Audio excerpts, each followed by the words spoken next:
et raconte les histoires qui fascinent notre société. Avec Émilie Pelletier-Grenier, journaliste et future infirmière, on se rappelle que la COVID n'est pas terminée. Tu sais, l'idée, c'est pas de faire paniquer qui que ce soit, mais c'est juste un petit rappel amical que c'est pas parce que on n'est plus comme officiellement en état d'alerte pandémique qu'il y a pas de quoi s'inquiéter, juste un tout petit peu à l'hôpital, puis pas juste à celui où moi je travaille. Là, il y a une équipe, une infirmière chargée de veiller au respect des règles d'hygiène de façon générale, tu sais, s'assurer que effectivement les infirmières lavent leurs mains en entrant, en sortant des chambres, etc. Puis qu'on respecte bien les isolements aussi, parce qu'évidemment, il y a des patients qui ont des virus ou des infections particulières, puis on a des mesures d'isolement pour ces gens-là. Fait qu'on a une équipe qui s'occupe de veiller au grain, mettons. Puis récemment, j'ai entendu une des membres de cette équipe-là souligner de façon relaxe, là, sur un coin de table, souligner au reste de mon équipe, tu sais, les filles, préparez-vous parce que là, il y a de la COVID là, qui revient. Là. Soyez vigilants. Puis justement, en consultant la presse récemment, j'ai entendu parler de ça. Puis il y a la circulation d'un nouveau variant. Puis il y a une hausse des cas généralement, environ 30% dans la dernière semaine. Puis c'est sûr que avec la tonne d'activités qu'on a eues, pas juste à Montréal, là, tu sais, à Québec, un peu partout dans le Québec, les festivals, ben ça crée des incubateurs. Puis, fait intéressant, il y a une des façons que le gouvernement a de mesurer les hausses des cas de COVID dans la province, puis ça, je le savais pas, c'est en testant les eaux usées. Puis, on a testé les eaux usées ici à Montréal puis à Québec, puis on remarque des hausses de COVID post-festival. Et là, je me suis dit, là, faut que tu m'expliques ça, là. C'est quoi? Mélanger dans la bière du festival, il y a de la COVID? Je veux dire, écoute, je comprends pas comment la COVID se retrouve dans l'eau usée, là. Ben, en fait, c'est un peu comme, j'ai pas la réponse exacte à ça, mais mon hypothèse, c'est que c'est un peu la même façon qu'on a de déterminer si effectivement on a de la résistance aux antibiotiques, c'est-à-dire que quand on teste les eaux usées, on teste probablement les matières biologiques, puis avec des outils de mesure, on a sûrement une façon de faire un avant-après, puis on se rend compte finalement qu'on va tester des microbes qu'on n'avait pas pré-festival. Fait que tu sais, je serais curieuse de voir comment le gouvernement a fait, là, l'INSPQ, l'Institut national de santé publique. D'ailleurs, ce serait une question pour une chronique, je pense que ça vaudrait la peine.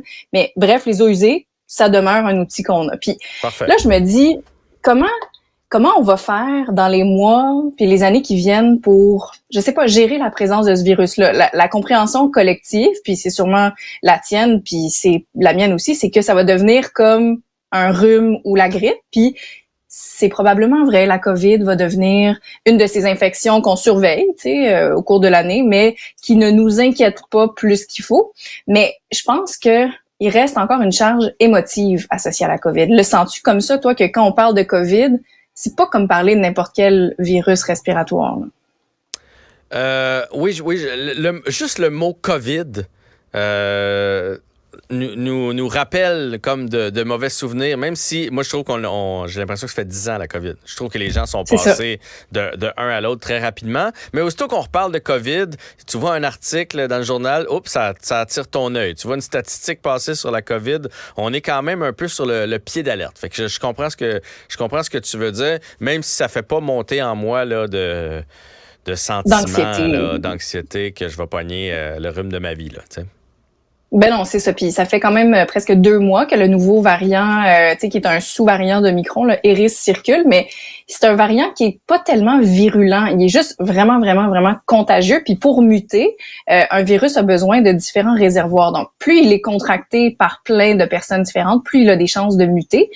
D'où le fait qu'on continue de voir différents variants émerger. Puis c'est sûr qu'on a eu une accalmie aussi pendant quelques mois, puis ça fait grand bien à tout le monde, là, c'est sûr. Mais depuis plusieurs semaines, il y a cette recrudescence des cas là. Puis je trouve ça ironique parce que en même temps, on remarque que depuis peu, on a pu enlever le masque à l'hôpital. Puis c'est un des rares endroits où on demeurait extrêmement strict. Là, tu sais, il faut porter le masque à l'hôpital. Puis même à l'hôpital, on respire enfin. Là, on peut l'enlever quand on va dans les chambres de nos patients. Puis je me dis, mais coudonc, il va-tu falloir le remettre? Fait que ce qui est un peu frustrant, je pense, avec les hausses des cas comme ça, c'est que on sait plus à quel sein se vouer, puis ça aide pas l'adhésion de la population quand les mesures sont pas claires ou ont tendance à changer, puis ça favorise pas l'adhésion à la vaccination non plus.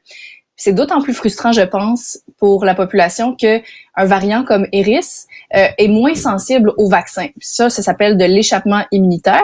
Fait que ça m'inquiète parce que comment on va faire en sorte que la population va se sentir concernée par les mesures de façon générale. Tu sais, je parle pas de mettre le Québec en isolement, mais tu sais, pourquoi est-ce qu'on irait se faire vacciner, toi et moi, si on sait que Eris répond mal à la vaccination? Fait que, tu sais, sans être mortel, une infection à la COVID ou n'importe quelle infection respiratoire, ça amène des inconvénients dans une vie, notamment le fait de devoir prendre congé de l'école, du travail. On le sait, les parents comme toi, là, quand les enfants sont malades, c'est une gestion, là. C'est un paquet de troubles. Toi, tu t'en allais dans la gestion. Moi, te le dis, c'est un paquet de troubles. C'est ça. Fait que je pense que la COVID j'espère en tout cas que ça nous a appris pendant 3 ans que il y a une gestion qui est plus que la nôtre, en fait. Penser à la COVID, c'est pas juste penser à nous-mêmes par rapport à un virus, c'est une gestion aussi qui est collective. Puis moi, j'osais espérer que ça aurait fait de nous des êtres un peu plus bienveillants, puis un peu plus collectivement, je sais pas, allumés. Mais on dirait que ce dont je me rends compte dans les dernières semaines, puis face à la hausse potentielle de ces cas-là, c'est qu'au final, on est assez égoïste aussi. Puis peut-être que tu vas être d'accord avec moi, quand on a souffert pendant 3 ans, puis que nos libertés individuelles ont été, disons, passablement touchées là, par les mesures, on devient encore plus égoïste. T'sais. Fait que là, je me dis, face à une hausse potentielle de COVID, les gens vont être encore plus égoïstes. Fait que moi, je me suis dit, on va juste faire un petit rappel que c'est pas tellement compliqué quand on est malade, là. On demande pas aux gens de rester à la maison puis de s'isoler pendant 3 mois, juste de mettre un masque, puis de se poser la question, est-ce que cette sortie-là, elle est nécessaire? Puis si oui, comment est-ce que je peux ménager mes contacts puis faire en sorte que j'embrasse pas tout le monde, tu sais, de pas commencer à serrer la pince à tout le monde, de juste se laver les mains un peu plus puis de mettre un masque, ça peut réduire, tu sais, la contamination de façon considérable. Fait que j'invite les gens à reconsidérer leur liberté individuelle face à la vie en société, tu sais. Moi, tu vois, je pensais qu'on allait avoir appris de ça.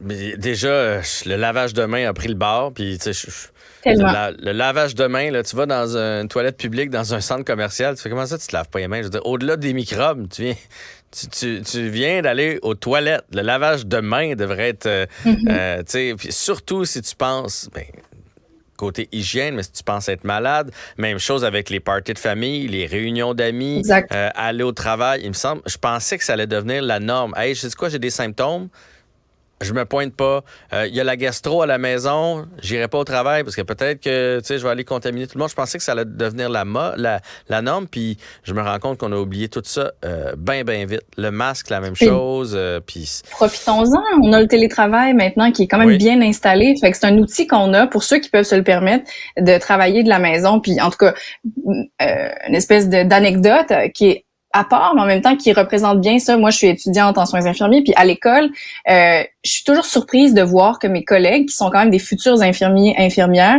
tous comme des malades, pas de masque, tu sais. Je me dis, on est supposé être la population qui est la plus sensibilisée, là. On est des futurs travailleurs de la santé. On est dans le milieu. On travaille avec des gens fragilisés.